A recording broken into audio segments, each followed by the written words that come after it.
commencement était la parole, et la parole est Christ.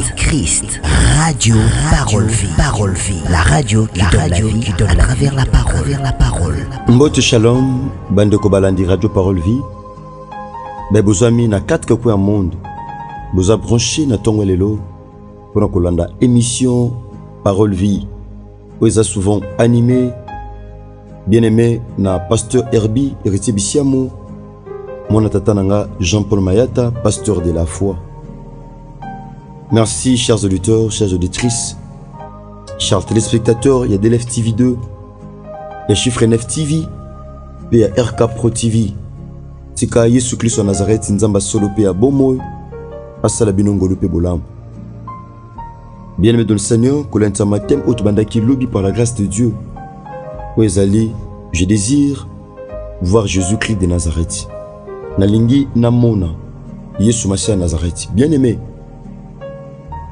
tu écoutes qui lobby comment et combien Zaché, un homme riche, le chef, le publicain, Atakwazaki Motuna Bozui. Bien-aimé, Makangma Kika Atena Bozunaye, Alukaki Ayeba, Yesu Masia Nazareth, Nenani. Te sambelakas, que le te péché merci. Yesu Christ en Nazareth, Nzambe malamu pe bolingo. Que le te recommande, moment où na salobo konangolu, Saint-Esprit, tu causes charge et contrôle. Il y a nyos afin que nyos à la porte à cette gloire. Dans le nom de Jésus-Christ de Nazareth, Ndeto Bondeli, et te lobi. Amen. Merci, chers auditeurs de la Radio Parole Vie. Écoutez ceci, bien-aimés dans le Seigneur. Nous sommes dans l'évangile de Luc, chapitre 19, Tobaïna, premier verset. La Bible dit ceci: Jésus étant entré dans Jéricho, traversait la ville, et voici un homme riche, appelé Zaché, chef de publicain, cherchait à voir qui était Jésus. Bien-aimé, Christ abandé koleka. Bien-aimé, Batunyo sote bazaki na compréhension lokola Zaché. Batunyo sote bazaki na posa komo na Christ lokola Zaché. Zaché comprendre, je ne peux pas rater cette opportunité. Ils ont battu l'opportunité et lesquels liboso ndako mais batika ngweleka. Ils ont battu belé. Zaché a baki ko saisir opportunité. Même temps Christ abimaki. Bien aimé, tout le monde qui comment Bartimée a saisi ça qui peut opportunité. Tiangwa yoki ki wana Yesu Masia Nazareth agangaki Jésus, fils de David, aie pitié de moi. Donc Zaché aussi a saisi opportunité. De la même manière, Ndenge Bartimée a saisi ça qui peut opportunité. Combien de gens? La grâce est là, mais les gens n'arrivent pas à saisir l'opportunité. Awa Zaché, un homme riche, chef de publicain, Alukaki Ayeba, Amona, Nani Yesu, Alukaki, Bozunaye, Mbongo naye, Babien naye, Yangote et empêcha qui est, Amona, Yesu Masia Nazareth. Bien-aimé, il y avait aussi des obstacles. Parfois, ton tolinga tolanda Christ, ton toluka to mona Christ, il y a aussi des obstacles. Comme la kabiso. Bien-aimé, mais tout mitikate kolongama na obstacle, ils ont battu moindre obstacle à l'embi. Moindre problème à l'embi. Moindre libaku na vie à l'embi atiki ko sambela. Moindre épreuve yaya atiki ko sambela. Or la Bible dit celui qui persévérera jusqu'à la fin sera sauvé. Moindre problème au lembi. Moindre libaku na église au lembi. A Zaché azaki na 3 obstacles. Tainaye foule Peba disciple à Christ. Atako nyonso wana. Atako zaki lokola obstacle. Eope kokaki ko empêcher Zaché. Il pouvait aussi avoir raison. Nazana posana mona Yesu. Mais na mukuse. Mais foule zawa. Ba disciple Peba za bazingi Christ. Mwana comme zate. Il pouvait aussi avoir raison. Bien aimé. Ko pesa raison te. Na pasi na yo. Oh te makambo esimba te poto na Congo. Makambo esimba te ngana obongaka en Europe. Makambo esimba te pona boy. misala eza te. Bien aimé, kopesa pasi no forme te, kopesa maladie no forme te. Ozana problème okoyepe koloba ah biso maladie eza no maladie ya famille olembi na yo oluka solution te pona problème wana. Pourquoi? Parce que eza problème ya famille. Ya ce n'est pas une richesse. Zaché kuta zaki riche maso luka mona Christ bongo yo mtu a malade, bongo yo mtu ana problème. Zaché kutu riche azaki moto na bozui chef na musala, chef ya ba publicain, azaki na mbongo ebele, azaki un homme riche. Bible bengi riche, donc il possédait des grands biens. Malukaka mona Christ bongo yo mtu ana problème, yo mtu ana maladie, yo mtu ana milakeli mabe, yo mtu ana mikakatano. Bien aimé, Zaché akutana pe na obstacle, mais le coup les ala qui pousse na il désirait voir qui était Jésus. Zaché likaki amona Yesu ango nani, le coup la zoleka na saisir cette opportunité. Faut na saisir opportunité, bien aimé. Na otikete aleka. Bien aimé, elonga vie na yo esimami na maboko ya Christ, kotika ete aleka. Victoire ya vie na yo esimami na maboko ya Christ, kotika ete aleka. Eloko ezo tungiso wana esimami na maboko ya Christ, kotika ete aleka. Zaché abi non, il faut na saisir opportunité. Écoutez ceci. Mais il ne pouvait y parvenir à cause de la foule, car il était de petite taille.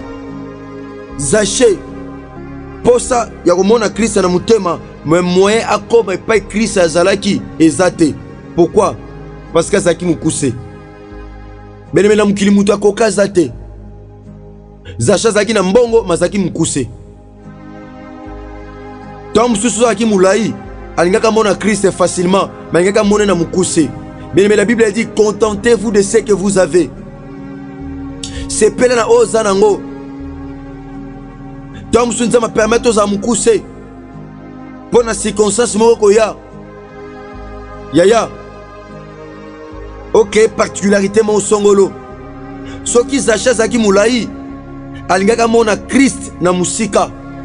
Pe basila na Christ. Po zaki chef. Mais nzamba permettre za mukuse. Nzamba permettre ko za mukuse. Nzamba permettre ki yaya obotama na famille obotamela. Nzamba permettre ki obotama na Congo. Nzamba permettre ce que trouver pas aux alliés. Bien aimé, Nzamba permettre et salamandenge salemi. Zaché, un homme riche, mazaki mukuse. Bien aimé, Nzamba sala erreur tenenga pesa mukuse. Nenga sala mwindu, nenga sala pembe, nenga sala munene. Dieu sait pourquoi. Il sait toutes choses. Il connaît toutes choses, bien aimé. Zaché azaki mukuse moyen à comme zalaki te. Mais écoutez, il courit en avant. Oh, Zaché patron, riche, chef. Mais pour nous Yesu Machia Nazareth akimi mbangu. Oh, bien aimé, qu'est-ce qui peut nous empêcher Yakutana Christ? Zaché azote abiso.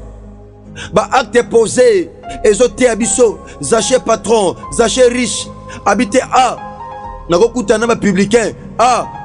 Nakokutana ba parce que Zaché azaki muto azaki na renommée. Ayebanaki. Pourquoi? Parce que azaki mokondi. Azaki chef. Ayebanaki na Jéricho nyonso. Batu bayebaki ye. A o mokondi. O entel. Mais mokondi oki mambangu. Oki mambangu te po senga nyongo. Oki mambangu te po lera musale kokyo ke musala retard. Mazoki mambangu. Yoka bien aimé. Azoki mambangu na liboso. Yaya aosala exercice ka po mona Christ. Oh, je parle à quelqu'un ce matin. S'il faut courir, on doit le faire, bien aimé, pour voir Jésus.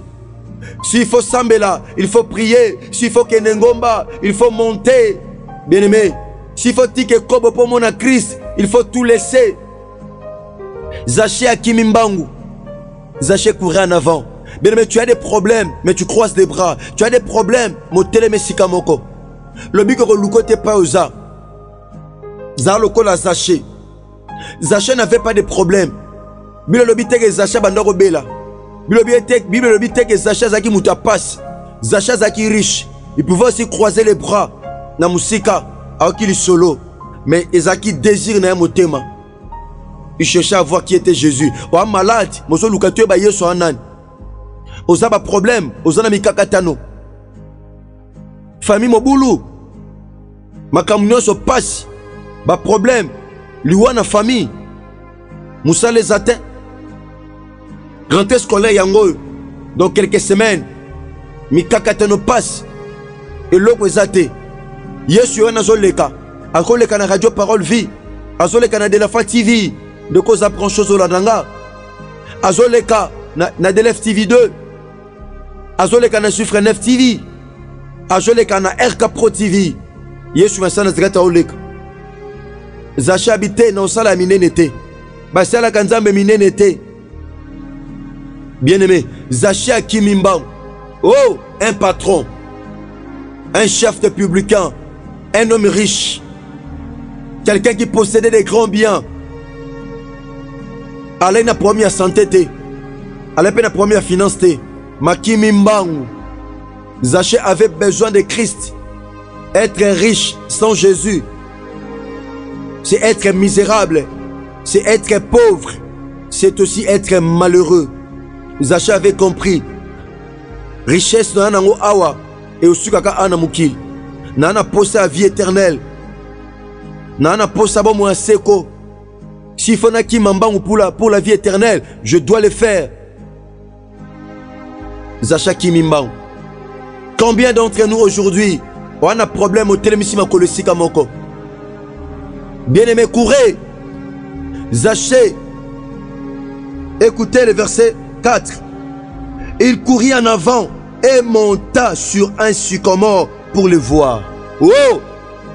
Abi ata taille nangeza mukuse. Ata foule empêcher ngana mona Christ. Ata ba disciple ba empêcher ngana mona Christ. Je dois courir et monter. Tala ba verbe Zaché azo conjugué. Yaya. À courir. En mutu tango azo kima. Yaya. À conjuguer déjà énergie. Un certain effort pour mon Christ, bien aimé. Il faut ça la déplacement, il faut faire un mouvement. Zaché sali déplacement, à sali mouvement, à Kimi, à Toki, à sali premier pas. Bien aimé, dans toute chose, il y a la part de Dieu, il y a aussi la part de l'homme. Dieu a ses responsabilités, nous aussi, nous avons nos responsabilités à nous. Cause la responsabilité nous stotiki la nzambe. Eza makambo nzambe kam to sa na vie na yo. Mais makambo yo kaka fo sala po nzambe accompagner yo. Zaché Kimagimbangu. Akimimbangu. Abando matanzete un chef. Oh! Azo matan escalier te. Yaya. Azo matape na échelle te. Mais un chef. Oh matanzete. Azaki mukatimbila te. Azaki pe mumatimzete te. Abi pona Christ. Le kola batie obstacle awa. Ngai. Fona longa obstacle. Oh bien aimé. Cherchez à vaincre l'obstacle. Un homme de foi. C'est quelqu'un ou a longa kab obstacle. Un homme de foi.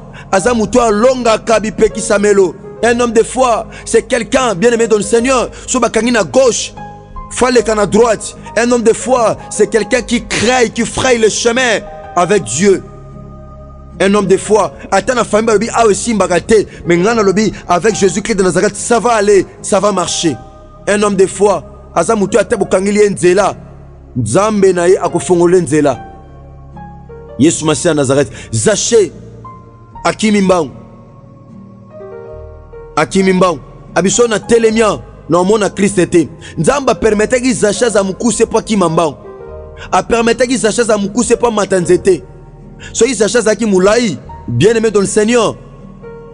Zaché anga mona Christ na musika. Anga zala un homme comme tous les hommes. Anga zala un homme ordinaire. chef moko baotela Christ na musika mais nzambe apermetaki Zaché za mukuse Zaché akimaki mbangu mpa mona Christ jeune kima mbangu abandonne tout kima mbangu po kutana Christ kabwana neloko ekanga ko wana kabwana na bombe kabwana na kofinga na kotonga Christ aza na posa akota na ndaku na yo mais faut sala un pas po akota na ndaku na yo ana posa a transformer vie na yo mais dia azozela Christ azozela osala un pas Zaché akimaki akimi. La deuxième des choses, Zaché assaini amati na suka mort pour le voir parce qu'il devait passer par là. Abi Christ n'enzo kende aoleka kotu na beta kontu na mata na nzete pona mone bien. Alléluia. Zaché un homme de foi, un persévérant. Zaché un homme déterminant. Oh, un homme Azaki tellement déterminé. Abi oh, Azaki déterminé. Abi ngai fona le kaboué parce qu'il n'en a pas sa mona Christ. Azaki na détermination. Mais pour un problème tu dois avoir la détermination. Pour ton cas, tu dois avoir la détermination. Pour ton chômage, tu dois avoir la détermination. Pour ta stérilité, tu dois avoir la détermination. Pour ton angoisse, tu dois avoir la détermination. Pour tes échecs, tu dois avoir la détermination et la persévérance. Zaché, Azaki la persévérance. Abi atano na juité le lolobi na kozo. Zaché atiaki à côté richesse nae. Abi je dois monter. Na hôtel ategi na kenda musala, na hôtel ategi na patron, mais je dois monter. Zacha mategi na nzete. Bien-aimé tika Yesu Christ en Nazareth nzambe moko tondimela. Asala binongolo pe bolam. Je l'ai toujours dit. Nasima koka ba matia lokola bozwa te en kosambela. Zwa te en kobondela nzambe. Nzamba ko orienter yo. Merci ndeko sambele na biso lelo. Ba nasima ko yoka message au partager en pe na bandeko mususu. Ndeko sambele biso na télévision. Bien que ba numéro ezali affiché. Kasongo zwa biso na radio Parole Vie. Numéro ezali plus 243 89 75 70 917. Okozabiso nakati ya Radio Parole Vie. Merci Nandeko Raïs Kangi RK Pro TV. Soyez bénis. Et pas Bozwami. Nasima caméra. Nadobi un grand merci na mon frère Chris Kundenga et pas Ozwami wana na régie. Donc Chris Kundenga Nandeko Gersa Pemba Mayamona. Soyez bénis. Ceux qui Christ à maison égalité. To continuer bongo lobby. Na continuité à thème Oyo. Je désire voir Jésus-Christ de Nazareth. Merci. Que Dieu vous bénisse. Au commencement était la parole, et la parole, et la parole, et la parole, Christ, Radio Parole Vie, la radio qui donne la vie à travers la parole.